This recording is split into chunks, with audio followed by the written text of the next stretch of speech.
상식의 벽을 허물다 센서 스튜입니다. IT는 여러분들도 잘 아시는 나라일 겁니다. IT 대지진이라는 참극이 발생한 지역이기도 한데요. 요즘에는 갱단들이 나라를 좌지우지하는 지옥도 그 자체가 되어버린 나라입니다. 그런데 이 IT의 최근 소식이 전달되었습니다. 좋은 소식은 아닙니다. 비상사태가 선포되었다고 합니다. 그 이유는 바로 갱단 때문인데요. 오늘은 이 내용 좀 보도록 하겠습니다. 바로 보시죠. IT 정부는 급증하는 갱단의 폭력 사태 때문에 전국 여러 지역에 비상사태를 선포했습니다. IT 정부는 성명을 통하여 불안은 시민의 삶과 국가의 다양한 활동 분야 모두에 부정적인 영향을 미친다고 밝혔고요. 이 위기의 규모를 고려할 때 국가 자원과 제도적 수단을 대대적으로 동원하여 이 문제를 해결하는 것이 시급하다고 밝혔습니다. IT는 4년 넘게 갱단 할거 시대를 지내고 있는데요. 갱단이 사실상 IT의 경찰이나 군대보다도 강력해져 버려서 갱단 하나의 나라가 좌지우지되고 영토에 대한 통제권도 정부가 잃은 상태입니다. 국제이주기구에서는 전국적으로 약 130만 명이 IT의 갱단으로 인해 다른 곳으로 이주했다고 하는데요. IT 인구가 1177만 명 정도니까요. 벌써 10명 중 1명은 IT를 떠난 상태입니다.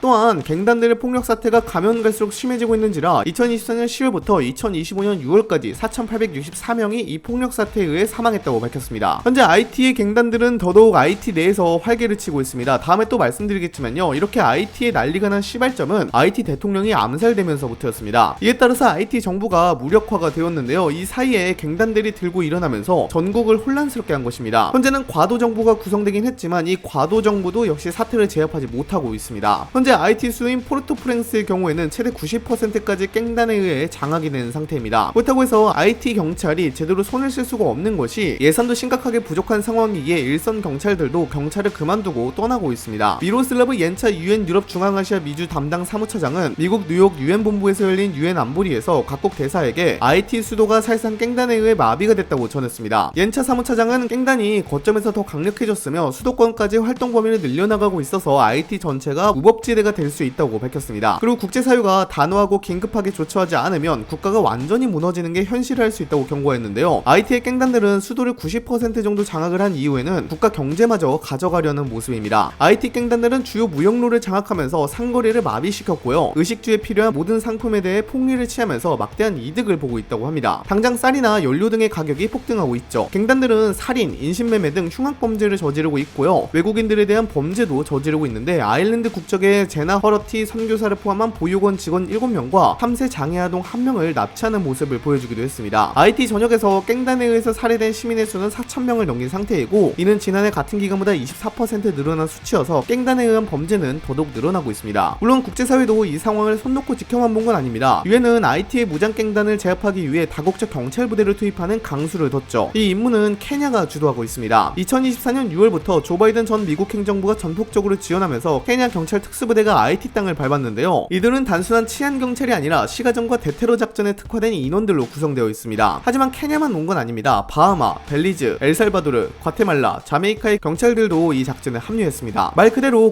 국제경찰연합군이 IT를 무대로 결성된 겁니다. 원래 유엔은 총 2,500명 규모의 임무단을 계획했지만 현실은 냉혹했습니다. 재정과 병력 모집 모두 난항을 겪으면서 현재까지 투입된 인원은 고작 1,000명 수준, 계획 대비 절반도 채 안 되는 숫자입니다. IT 전역에 흩어진 갱단 세력과 그들이 장악한 지역을 생각하면 절대 이길 수 없는 싸움입니다. 그런데도 이 1,000명의 국제경찰은 하루도 쉬지 않고 작전을 벌이고 있습니다. 주요 도로와 항구를 되찾기 위한 치열한 교전, 심지어 밤새 이어지는 검문 검색까지. 하지만 현실은 참혹합니다. 갱단들은 경찰의 작전 패턴을 빠르게 학습하고 경찰을 공격하기 위해 민간인을 방패로 쓰거나 골목길과 건물 옥상에 매복하는 등 더욱 교묘하고 잔혹한 방식으로 대응하고 있습니다. 유엔 내부에서는 이런 상황이 오래 이어지는 이유를 명확히 짚고 있습니다. 바로 인력 부족과 자금 부족입니다. 병력이 절반 수준에 불과하다 보니 한 지역을 겨우 탈환해도 유지할 인력이 없어 며칠 만에 다시 갱단이 돌아오는 악순환이 반복되고 있습니다. 게다가 작전에 필요한 장비와 보급품도 턱없이 부족합니다. 방탄차, 드론, 야간 투시경 같은 장비는 일부 부대에만 지급되고 대다수는 낡은 장비에 의존한 채 위험천만한 작전을 수행하고 있습니다. 이런 현실은 갱단에게는 오히려 호재입니다. 갱단들은 경찰이 투입되지 않는 틈새 지역에서 세력을 확장하고 주민들에게 우리가 너희를 지켜주겠다는 식으로 접근하며 영향력을 넓히고 있습니다. 결국 작전이 1년째 이어지고 있지만 갱단의 기세는 꺾이기는커녕 더 조직적이고 영리해지고 있다는 평가가 나오는 이유입니다. 국가가 시민을 지켜주지 못하는 상황이 장기화하자 IT 곳곳에서는 절망적인 선택이 나타나기 시작했습니다. 바로 시민들이 스스로 무장을 하고 지역 단위로 자경단을 조직하는 것입니다. 처음엔 가족과 마을을 지키기 위한 순수한 목적이었죠. 경찰이 오지 않는 동네, 갱단이 활보하는 거리에서 살아남기 위해서 그들은 농기구, 사냥용 소총까지 들고 거리로 나섰습니다. 이들은 갱단의 위협이 다가오면 골목마다 경계병들을 세우고 밤마다 교대로 순찰하며 마을을 방어했습니다. 하지만 문제는 여기서 끝나지 않았습니다. 시간이 지나면서 이 자경단들은 점점 더 무장 집단으로 변해갔습니다. 자신들을 지키기 위해 불법 무기를 구매하고 심지어 해외 밀수 경로를 통해 자동화기나 폭발물까지 확보하는 경우도 나타났습니다. 일부 자경단은 깽단과의 교전에서 승리한 뒤 그 무기를 빼앗아 자신들의 무력으로 삼았습니다. 그 과정에서 정의구현이라는 명분은 점차 흐려지고 사적 보복과 제재가 난무하는 또 다른 폭력 구조가 만들어졌습니다. 더 심각한 건 이런 자경단이 시간이 지나면서 스스로 깽단처럼 변질되는 경우가 많다는 겁니다. 처음에 마을을 지키던 무리였지만 무력과 영향력을 지닌 순간부터 돈과 권력을 탐하게 되고 보호비를 명목으로 주민들에게 돈을 걷거나 다른 지역을 공격해 약탈하는 사례가 속출했습니다. 결국 깽단에 맞서던 집단이 또 다른 깽단으로 변하는 악순환이 반복되고 있는 것이죠. 이번에 IT 정부가 비상사태를 선포한 것도 이런 혼돈을 막기 위한 시도였지만 전문가들은 크게 달라질 가능성은 작다고 보고 있습니다. 그 이유는 명확합니다. 정부와 경찰이 이미 너무 약해져 있어 전국적으로 치안을 회복할 만큼의 힘이 없습니다. 그리고 자경단과 깽단의 경계가 무너진 상황에서 단순한 법 집행만으로는 문제를 해결할 수 없습니다. 무엇보다도 외부 지원이 오더라도 시간이 너무 오래 걸리고 그 사이에 폭력이 악순환은 계속될 것이기 때문입니다. 결국 현재 IT는 폭력이 폭력을 낳는 구조에 깊이 빠져들었고 비상사태 선포가 일시적인 제동장치 역할을 하더라도 실질적인 변화 없이 그대로 악화할 가능성이 크다는 게 냉정한 현실입니다. IT 내 깽단이 이렇게까지 난리를 치게 된 것은 2021년에 IT 조브넬 모이즈 대통령이 암살당하면서 시작되었습니다. 2021년 7월 7일에 조브넬 모이즈 IT 대통령은 자택에서 암살당했는데요. 28명의 용의자가 연루되었다고 합니다. 문제는 이에 따라 IT의 정계 자체가 심하게 꼬이게 된 것인데요. 대통령이 차기 총리를 지명만 해놓고 그 다음날에 피살이 되어버려서요. 조제프 총리는 새로운 총리의 임명 전까지는 임시직이나 다름없는 처지였습니다. 그렇다고 새로운 총리가 직을 승계하자니 아직 대통령에게 정식 임명도 받지 못한 상황이었고요. 거기다가 헌법상 승계 1순위였던 대법원장은 피살 2주 전에 코로나19 탓에 사망하였죠. 승계할 사람이 없어지게 된 겁니다. 거기다가 IT 의회도 코로나19 등의 갖가지 이유 등으로 인해서 2년마다 열려야 할 상하원 선거는 제대로 열리지도 않아서요. 하원은 2020년에 모든 의석이 공석이 된 상태였고 상원도 의원의 3분의 2가 이미 임기가 만료되어 제 역할을 하지 못한 상황이었습니다. 즉 정부나 의회 자체가 모두 무력화가 된 상태였습니다. 그런데 그런 상황에서 대통령까지 암살되었으니 무정부나 다름이 없는 상황이었죠. 그렇다 보니 갱단이 날뛰기 시작하였는데요. 갱단의 힘이 얼마나 세면 정부 주요 요직에 자신들의 깽단원들을 꽂아 넣어달라고 요구할 정도였습니다. 이런 상황이 4년 넘게 이어지고 있는 겁니다. 지금도 전혀 해결되지 않고 있는 것이고요. IT의 상황은 가면 갈수록 악화할 것입니다. 그나마 다행이라면 2024년 9월에 가까스로 선거관리위원회를 구성하는 데 성공했는데요. 이를 통해서 2026년 2월 이전에 대통령 선거를 하려 한다고 합니다. 문제는 선거관리위원회를 구성하여 선거한다고 하더라도요. 깽단이 수도를 장악한 상황이기 때문에 선거가 온전히 이루어질지는 미지수입니다. 설령 선거를 강행하더라도 투표소가 무장 세력의 표적이 될 수 있고 유권자들의 안전을 이유로 대거 기권할 가능성이 큽니다. 또한 주요 도로와 교통망이 깽단의 통제하에 있어 투표 용지와 장비를 전국으로 배포하는 것조차 쉽지 않은 상황입니다. 여러분들은 IT의 이러한 상황에 대해서 어떻게 생각하시나요? 댓글로도 작성해 주시기 바랍니다. 이상 영상 마치도록 하겠습니다. 감사합니다.